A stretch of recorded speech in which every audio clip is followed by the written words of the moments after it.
Hello बच्चों, आज हम लोग जानेंगे क्लोरीन के बारे में। क्लोरीन क्या है, क्लोरीन कैसे बनता है, क्लोरीन का खोज किसने किया था,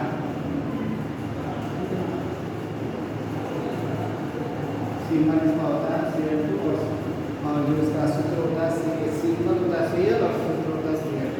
तो देखिएगा उस क्लोरीन का खोज सन 1774 यानी 1774 में किसने किया था? शीले ने किया था। किसने किया था बाबू? शीले ने किया था। शीले ने 1774 ईस्वी में एक हरे पीले रंग के पदार्थ का खोज किया था। जब उन्होंने मैग्नीशियम डाइऑक्साइड देखे कैसे खोजा गया था? मैग्नीशियम डाइऑक्साइड के जब HCl प्रवाहित किया तब उनको एक हरे पीले रंग की गैस का अनुभव किया और उसका खोज किया। तो उन्होंने हरे पीले रंग का, किसके रंग का? हरे पीले रंग का एक गैस खोजा, ठीक है ना। बाद में इसका नामकरण बर्थोले ने किया था, ठीक है ना। इनके केवल शीले ने इसको खोजा था, इसको हरे पीले रंग की गैस को, इसका नाम क्लोरीन किसने रखा था? बर्थोले ने। ध्यान दीजिएगा, खोजा कोई और था और नामकरण कोई और किया था। तो 1774 ईस्वी में शीले ने मैग्नीशियम डाइऑक्साइड और क्लोरीन को HCl को जब मिलाया तो उनको क्लोरीन गैस मिला। क्लोरीन मतलब क्या?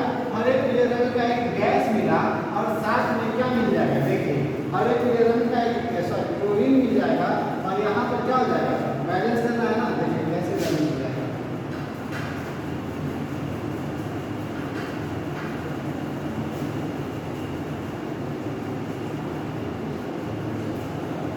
यहाँ पर 4 कर दिया जाए और देखिए क्या बन जाएगा? मैग्नीशियम क्या बन जाएगा? अरे जी, 2 क्लोरीन यहाँ निकल गया है, 2 क्लोरीन यहाँ बचा है, तो 2 क्लोरीन मैग्नीशियम के साथ क्रिया करके क्या बन जाएगा? NaCl2 बन जाएगा और साथ में देखो क्या बन जा रहा है? H2O बन जाएगा, ठीक है। इस तरह से ये बन गया। तो देखिए हमारा क्लोरीन गैस कैसे मिला और खोज किसने किया था? शीले ने जब 1774 ईस्वी में मैग्नीशियम डाइक्लोराइड और हाइड्रोक्लोरिक अम्ल का मिश्रण किया तो उनको एक हरे पीले रंग का गैस मिला। बाद में बर्थोले ने उस हरे पीले रंग के गैस को क्या नाम दिया? क्लोरीन नाम दिया। बस यही का है, ठीक है। अब इसको बनाया कैसे जाता है? वैसे तो प्रयोगशाला विधि यही है, ठीक है। प्रयोगशाला विधि में तैयार किया गया था, लेकिन औद्योगिक विधि में, कौन सी विधि में? औद्योगिक विधि में बहुत सारी विधियां हैं क्लोरीन बनाने की। सबसे पहले विधि है डीकन विधि। कौन सी विधि है बाबू? डीकन विधि। डीकन विधि के द्वारा हम कैसे क्लोरीन तैयार करेंगे? दूसरा विधि होता है विद्युत अपघटन विधि। कौन सी विधि होता है? विद्युत अपघटन। बोलते रहे आप, विद्युत अपघटन विधि, ठीक है ना। तो अब देखिए सबसे पहले हमें डीकन विधि के बारे में जानना है कि डीकन विधि के द्वारा कैसे क्लोरीन प्राप्त होता है। इसके विषय में हम चित्र सहित आपको वर्णन करके बताएंगे और ये परीक्षा से संबंधित बहुत ही इम्पोर्टेंट क्वेश्चन होता है।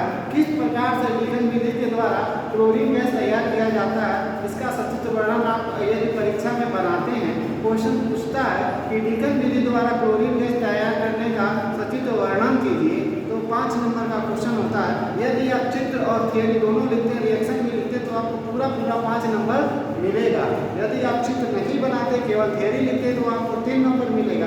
यदि केवल चित्र बनाते, थियरी और रिएक्शन नहीं लिखते, तभी भी आपको 2 नंबर मिलेगा। तो ये 2 नंबर और 3 नंबर का काम आप नहीं करेंगे और जो पूरा नंबर पाना है तो आपको सचित्र वर्णन करना होगा। तो हम चित्र बना के आपको बताते हैं किस प्रकार से डीकन विधि द्वारा क्लोरीन गैस तैयार किया जाता है। तो बच्चों, डीकन विधि आप लोग जैसे कि बोर्ड पे देख रहे हैं, डीकन विधि का हमने चित्र बना दिया है। तो डीकन विधि द्वारा कैसे क्लोरीन का निर्माण होता है, हम इसका एक एक स्टेप के बारे में जानेंगे और किस तरह से क्लोरीन कहाँ पर प्राप्त होता है इसके बारे में भी हम जानेंगे। तो सर्वप्रथम इस विधि में क्या किया जाता है कि देखिए क्या किया जाता है, HCl तथा Y के मिश्रण को 220 डिग्री सेल्सियस में गर्म किया जाता है। तत्पश्चात उस गैस के मिश्रण को ऑक्सीकरण कक्ष या उत्प्रेरक कक्ष में प्रवाहित किया जाता है। जो गैस इसमें प्रवाहित किया जाता है उसमें कॉपर, देखिए यहाँ पर क्यूप्रिक क्लोराइड है।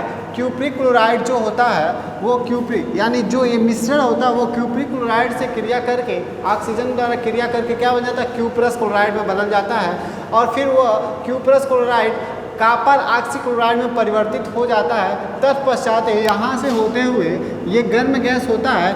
इस कक्ष का जो तापमान होता है वो 450 डिग्री सेल्सियस तक का होता है, ठीक है ना। यानी जो हमने HCl और वायु के मिश्रण को 220 डिग्री सेल्सियस तक गर्म करके इस उत्प्रेरक कक्ष में भेजा था, जो कॉपर ऑक्सीक्लोराइड में बदल गया है, उस कॉपर ऑक्सीक्लोराइड को पुनः हम कहाँ भेजते हैं, शीतलक में। ठंडा करने के लिए हम कहाँ भेज देते हैं बाबू, कूलर में भेजते हैं। कूलर में कॉपर ऑक्सीक्लोराइड ठंडा होकर पुनः आ जाता है, किस में आ जाता है, वॉशिंग टावर, धावन कक्ष में आ जाता है, जहाँ पर धावन कक्ष में कुछ विशेष प्रकार की संरचना होती है।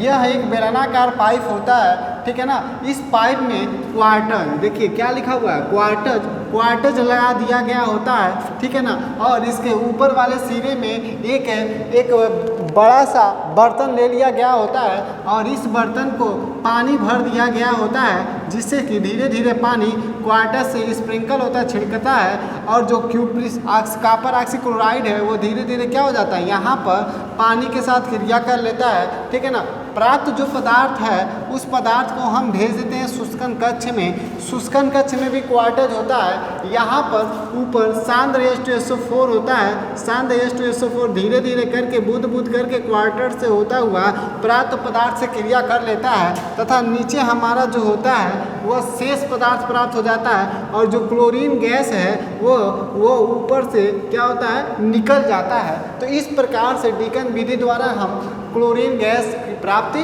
कर सकते हैं। एक बार हम और इसको अच्छे से जानेंगे कैसे, देखिए। जब वायु और HCl के मिश्रण को 220 डिग्री सेल्सियस तक गर्म करते हैं, तत्पश्चात इस मिश्रण को हम उत्प्रेरक कक्ष में प्रवाहित करते हैं, जहाँ पर झामा पत्रों के रूप में कॉपर क्लोराइड उपस्थित क्यूप्रिक क्लोराइड उपस्थित होता है। जो गैस का मिश्रण होता है वो क्यूप्रिक क्लोराइड को कॉपर ऑक्सीक्लोराइड में परिवर्तन कर देता है। इस कक्ष का तापमान 450 डिग्री सेल्सियस होता है, ठीक है।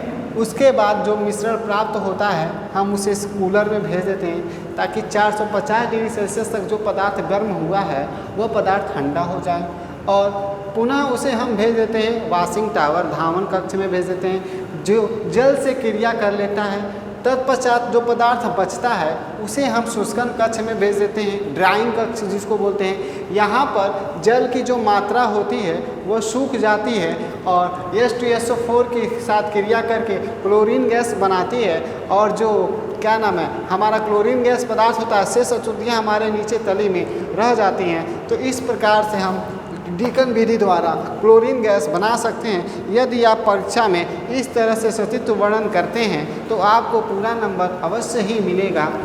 बस आज के लिए इतना ही, धन्यवाद।